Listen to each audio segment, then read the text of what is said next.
अस्सलाम वालेकुम वरहमतुल्लाहि वबरकातुहू। दोस्तों आउं अली हसन अब्बासी आहियां। जेकॾहिं मुंहिंजो चैनल पहिरियों दफ़ो ॾिसी ऐं ॿुधी रहिया आहियो त बराए महिरबानी मुंहिंजे चैनल खे सब्सक्राइब कंदा, बेल आइकन खे क्लिक कंदा ऐं जेकॾहिं मुंहिंजी ऑडियो पसंदि अचे या न अचे उनखे लाइक कंदा ऐं कमेंट बॉक्स में पंहिंजी राय खां आगाह कंदा। किताब जो नालो आहे ज़िंदगी हिक मुर्क, मज़ाहिया ऐं तंज़िया कहाणियुनि जो मजमूओ।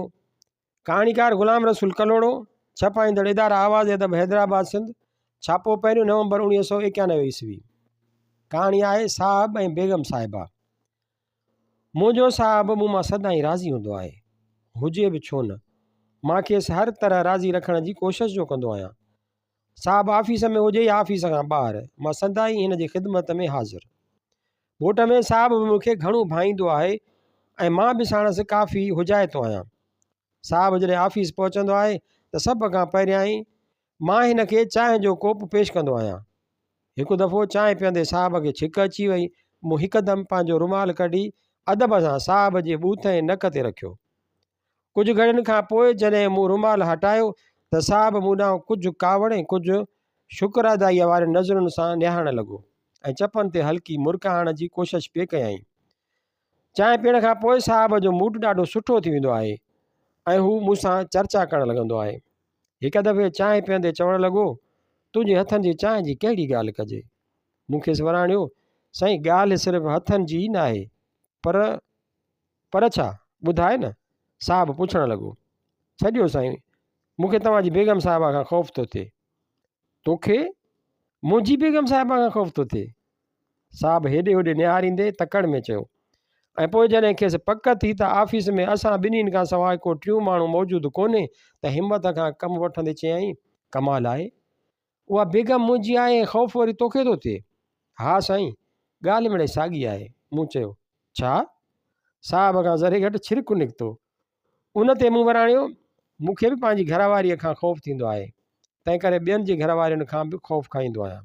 अच्छा अच्छा, साहब फिकी मुश्कंदे चयो, हर शरीफ़ माण्हूअ खे पंहिंजी घरवारीअ खां ख़ौफ़ थींदो आहे। ऑफिस में साहब ॾाढो सख़्तु हूंदो आहे। मजाल जेको मातहत साणसि अखि मिलाए। साहब थोरो टेढ़ो बि आहे। ऑफिस में साहब ॾाढो सीरियस हूंदो आहे। संदसि मातहत चवंदा आहिनि, साहब खे खिलण जी आदत ई कान्हे ऐं न खिलण जी आदत साहब खे पंहिंजे वॾड़नि खां विरसे में मिली आहे। संदसि वॾड़ा कंहिं वक़्तु अंग्रेज़नि जा ग़ुलाम थी रहिया हुआ।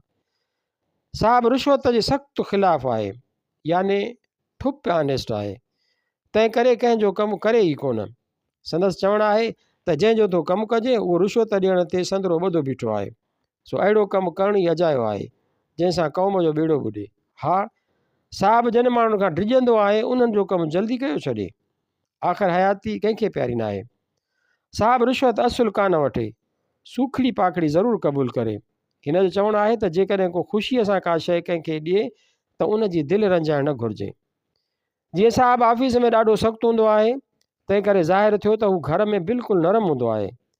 हू हिकु शरीफ़ माण्हू आहे, तंहिं करे फर्मा बरदार शोहर आहे। साहब बेगम साहिबा जो हर तरह ख़्यालु रखंदो आहे ऐं खेसि कंहिं बि क़िस्म जी तकलीफ़ ॾियणु पसंदि कोन कंदो आहे। सुबुह जो बेगम साहिबा अञा बिस्तरे में ई हूंदी आहे त साहब चांहि जो कोप खणी अची हुन जे मथां बीहंदो आहे।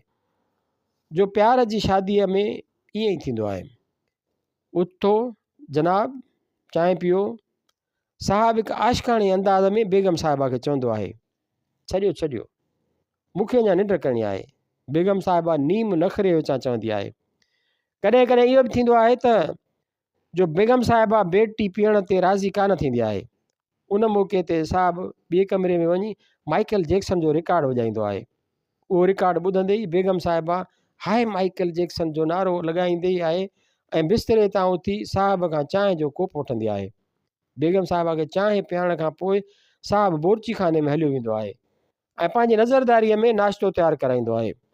उन विच में जेकॾहिं साहब जो किको क्लासिकल अंदाज़ में रोअणु शुरू कंदो आहे त उन खे परचाइण जो कमु बि साहब जे ज़िम्मे हूंदो आहे। ॿियनि लफ़्ज़नि में साहब खे घर में डबल ड्यूटी करणी पवंदी आहे। जो उन वक़्तु बेगम साहिबा बाथरूम में हूंदी आहे या ड्रेसिंग टेबल जे अॻियां। बेगम साहिबा साहब वटि ॾाढी ख़ुशि आहे, ॼण त उहो जीअरे जन्नत में आहे ऐं साहब जीअरे ख़ैरु उहो ॿिन्हिनि जो ज़ाती मामिलो आहे। हिकु दफ़े साहब जे घर कंहिं कम सां वियुसि त बोरची खाने में हिकु क़िस्म जो ॿड़धक मतल हो। बेगम साहिबा कंहिंखे दॿ ॾेई रही हुई। मूं सम्झो शायदि कंहिं नौकर जी शामत आई आहे, पर पोइ यादि आयो त बोरची खाने में बोरचीअ सां गॾु साहब बि एक्स्ट्रा म्यूज़िक ॾींदो आहे। बसि पोइ त मां बि ख़ामोशीअ जो रोज़ो रखियो, उते ई बीठो रहियुसि। एतिरे में वरी बेगम साहिबा जो आवाज़ु बोरची खाने में गूंजणु लॻो। शादीअ खां अॻु चवंदो हुओ त ज़रीना, मां तोखे घर में बेहदि ख़ुशि रखंदुसि, तोखे चांहि ठाहे पीआरींदुसि, तुंहिंजे लाइ मज़ेदार खाधा तयारु कराईंदुसि। ऐं हाणे हालत इहा अची रही आहे त हिते का बि ढंग जी शइ तयारी कान थी थिए। जहिड़ो जाहिल तुंहिंजो बोरची आहे, अहिड़ो बसि ज़िंदगी ज़हर थी वई आहे। ईअं चई बेगम साहिबा बोरची खाने मां ॿाहिरि निकिती त ओचितो मूं ते नज़र पइजी वियुसि। तूं हिते छा पियो करीं? बेगम साहिबा तेज़ लहजे में पुछणु लॻी। मां साहब ॾे आयो आहियां, हिकु ज़रूरी कमु लाइ। मूं तड़तकड़ में खेसि वराणियो। तुंहिंजो साहब त हिन वक़्तु बिज़ी आहे, होमवर्क पियो करे। बेगम साहिबा थोरो मुश्कंदे चयो। शायदि हींअर हिन जी कावड़ कुझु ढरी थी रही हुई। हा बेगम साहिबा, तव्हां बि घर जो इंतज़ामु ख़ूब रखी ॼाणो। मूं मौक़े जो फ़ाइदो वठंदे 2-3 डायलॉग वाहे कढिया। उन ते बेगम साहिबा ख़ुशीअ विचां टिड़ण लॻी ऐं चयईं, ॾिस न, जीअं तुंहिंजो साहब ऑफिस जो इंतज़ाम में सख़्तु आहे, तीअं मां घर अंदरि पंहिंजो मटि पाण आहियां। ठीकु आहे न? ठीकु आहे, बिल्कुलु ठीकु आहे बेगम साहिबा।